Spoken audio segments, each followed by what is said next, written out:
Bismillahirrahmanirrahim. Assalamualaikum warahmatullahi wabarakatuh. Kembali lagi dengan kakak di channel BioInc. Dengan BioInc, belajar biologi menjadi senang dan menyenangkan. Oke, jadi hari ini kakak akan membawakan materi khusus untuk kelas 10 jenjang SMA, sekolah menengah atas. Materi ini adalah ekosistem. Nah, adik-adik dan teman-teman sekalian, jadi sebenarnya apakah itu ekosistem? Ekosistem terdiri atas dua suku kata dan berasal dari bahasa Yunani. Jadi dari bahasa Yunani ini terdiri atas dua suku kata. Yang pertama ada oikos dan yang kedua ada sistem. Jadi oikos dan sistem. Apakah oikos dan sistem? Jadi oikos itu adalah rumah. Sementara sistem adalah suatu kumpulan dari komponen yang saling berkaitan satu sama lain dan saling bekerja sama satu sama lain. Nah, adik-adik dan teman-teman sekalian, jadi di dalam ekosistem terdiri atas dua komponen. Ada komponen makhluk hidup dan komponen makhluk tak hidup. Atau dalam bahasa biologi, makhluk tak hidup disebut dengan abiotik dan makhluk hidup disebut dengan komponen biotik. Nah, adik-adik dan teman-teman sekalian, jadi itulah yang dimaksud dengan ekosistem. Jadi ekosistem itu adalah kumpulan dari komponen biotik dan komponen abiotik yang saling berinteraksi, yang saling bekerja sama satu sama lain untuk mendukung kehidupan. Kehidupan dari apa? Abiotik mendukung kehidupan atau keberadaan dari makhluk hidup atau biotik. Jadi teman-teman adik-adik sekalian, mari kakak berikan contoh tentang apa-apa saja komponen dari biotik dan komponen dari abiotik. Nah, jadi komponen biotik adalah satu, ada kaktus. Komponen kedua ada kucing. Halo kucing. Jadi kucing adalah termasuk biotik. Dan diri saya sendiri sebagai komponen biotik atau komponen makhluk hidup. Nah, sementara untuk komponen abiotik atau komponen makhluk tak hidup, kakak juga punya contohnya. Yang pertama ada headset. Ini headset. Kemudian yang kedua ada mouse. Kemudian yang ketiga ada charger. Ini charger. Dan yang terakhir ada laptop. Nah, ini laptopnya.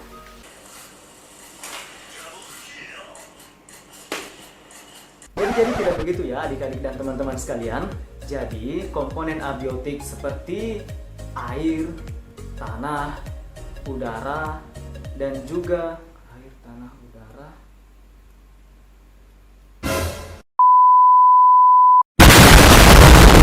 Nah, jadi adik-adik dan teman-teman sekalian, di dalam ekosistem ada yang disebut dengan komponen abiotik, contohnya seperti air, tanah, udara, dan komponen-komponen yang lainnya yang memiliki andil atau turut ikut andil di dalam kehidupan dari komponen biotik atau makhluk hidup itu sendiri di dalam suatu ekosistem, teman-teman. Ya, jadi begitu adik-adik dan teman-teman sekalian. Jadi kalian tidak keliru tentang bagaimana memahami ekosistem dan bagaimana mengetahui contoh-contoh dari komponen yang ada di dalam ekosistem.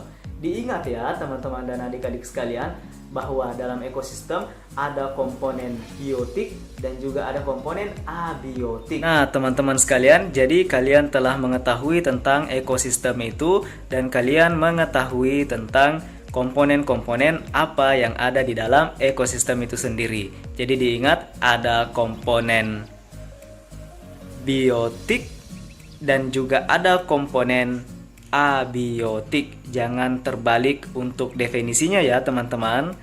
Kita lanjut kepada rantai makanan dan juga jaring-jaring makanan yang ada di dalam ekosistem. Nah, adik-adik dan teman-teman sekalian, jadi rantai makanan itu adalah suatu alur atau skema dari proses memakan dan dimakan untuk memperoleh atau mendapatkan energi. Karena jika tidak terjadi rantai makanan dan tidak terjadi transfer energi, maka suatu organisme akan terjadi yang namanya kelaparan atau bahkan terjadi yang namanya kematian, teman-teman dan adik-adik sekalian. Nah, jadi teman-teman dan adik-adik sekalian, proses terjadinya rantai makanan dalam suatu ekosistem adalah hal yang lumrah atau hal yang biasa terjadi pada suatu ekosistem dan bahkan berkaitan langsung dengan jenis atau tipe dari ekosistem itu sendiri. Nah, jadi bisa dilihat di sebelah kanan kakak penjelasan tentang rantai makanan itu sendiri. Nah, teman-teman dan adik-adik sekalian, inilah yang dimaksud dengan rantai makanan atau dalam bahasa Inggris kita sebut dengan food chain. Nah, jadi rantai makanan ini di dalamnya terdapat beberapa atau berbagai tingkatan-tingkatan dimulai dari tingkatan produsen, konsumen 1, konsumen 2, dan konsumen ketiga. Nah, produsen ditempati oleh tumbuhan-tumbuhan hijau yang bersifat autotrofik.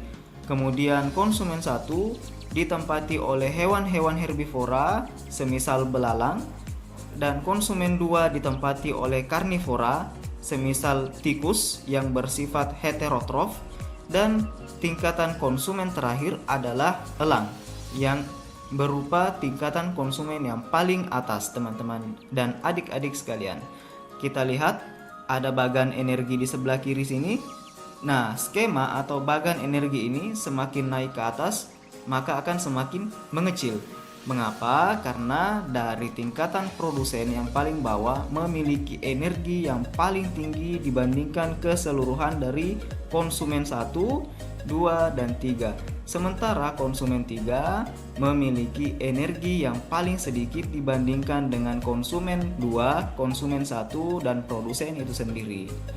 Perlu adik-adik dan teman-teman ketahui pula bahwa ada istilah autotrof, ada istilah heterotrof. Nah, sementara pada skema yang telah kakak jelaskan tadi, ada yang disebut dengan decomposer, atau dalam skema yang tadi letaknya terletak di atas konsumen tingkat 3. Jadi apa fungsi dari decomposer? Decomposer adalah suatu golongan yang terdiri atas beberapa organisme berupa bakteri dan juga cacing yang berfungsi untuk mengurai organisme menjadi bahan organik untuk tumbuhan maupun untuk kelangsungan hidup organisme selanjutnya. Sudah mengerti kan teman-teman dan adik-adik sekalian? Jadi rantai makanan yang telah kakak jelaskan tadi termasuk ke dalam contoh rantai makanan yang dapat kita lihat dan dapat kita perhatikan pada ekosistem persawahan. Namun masih banyak jenis-jenis dari ekosistem itu sendiri. Ada ekosistem perairan, kemudian ada ekosistem rawa, dan masih banyak ekosistem yang lainnya. Nah, jadi jika kita belajar tentang ekosistem, kita juga harus tahu tentang interaksi yang terjadi di dalam ekosistem tersebut.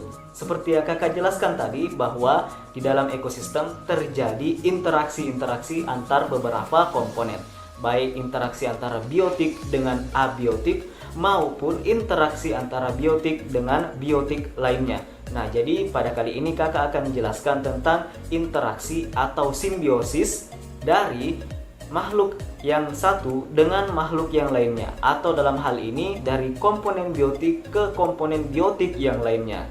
Interaksi tersebut terdapat dua, sobat. Yang pertama ada interaksi negatif dan ada interaksi positif.